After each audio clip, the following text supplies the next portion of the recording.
варзишгоҳ барои 2000 ҷои нишаст дар шаҳраки ғафуров дар шафати бинои бахши фарҳанги ноҳия агар аз рӯи лоиҳаи пешбинӣ гардида бунёд мешуд, имрӯз ҷои машқу тамрин, мавзеи ободу баргузории чорабиниҳои варзишию фарҳангӣ мегардид. қисме аз таҳкурсии варзишгоҳ ҳамчун ду хати муайянкунандии сохтмон чандин сол аст ки оғоз гардидаю ҳамин гуна идома наёфтааст.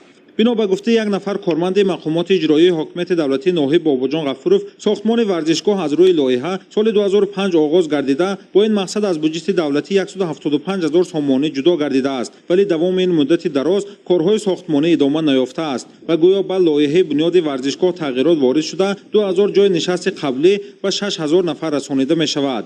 агарчи ба нақши сохтмони варзишгоҳ тағйирот ворид шуда бошад ҳам, барои идомаи сохтмон ва макони обод табдил додани ин мавзеъ дар ин муддати дароз ҳеҷ тағйироте ворид нашудааст ва ҳамин гуна тақдири ин иншооти ба наврасону ҷавонон барои гузаронидани машғулиятҳои варзишии зарурӣ номуайян боқӣ монда ба гӯшаи фаромӯшӣ рафтааст.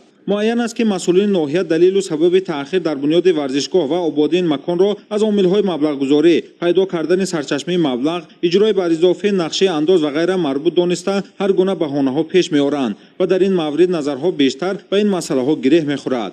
дар ин маврид далили дигар он аст ки варзишгоҳи калону мувофиқ дар ҷамоати деҳоти исфисори ноҳияи Бобоҷон Ғафуров, ки қаблан ҳамчун ҷои баргузории чорабиниҳои варзишию фарҳангӣ хизмат мекард, аз беаҳамиятию ба ҳоли худ гузоштан ҳолати воқеи худро гум карда рӯ ба вайрону валангоршавӣ овардааст ва ҳам ба ин ҳолати валангоршавӣ шабоҳати калон дорад.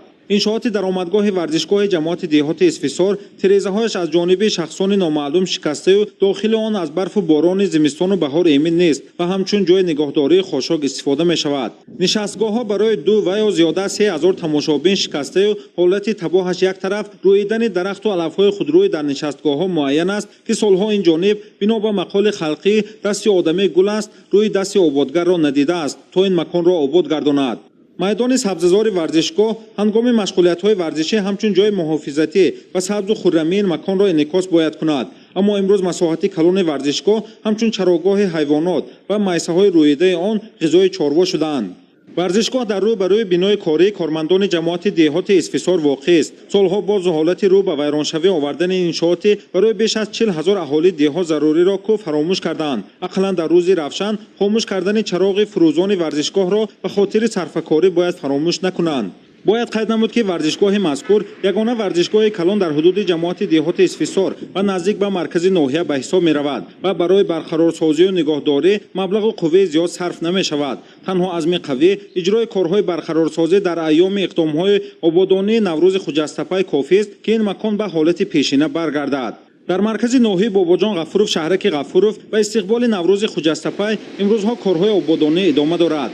вале дохили якчанд маҳаллаҳои шаҳраки Ғафуров, маркази ноҳия, таъсири боришоти рӯзҳои гузашта дар роҳраву кӯчаҳо, обҳои ҷамъшуда, кӯлмакҳои обро ба вуҷуд оварданд, ки барои гузаштани нақлиёту пиёдагардон душворӣ пеш овардааст ва барои гузаштан аз ин кӯчаҳо дар вақти боришоти аз ин ҳам зиёд ба шахс шиновар будан ё бо қаиқ ҳаракат кардан лозим меояд. роҳи дохили кӯчаҳо таъсири борону кӯлмакҳои пайдошудаю набудани ҷӯйборҳои канорӣ дар вақти боришоти зиёд чунин ҳолатро ба миён меоранд.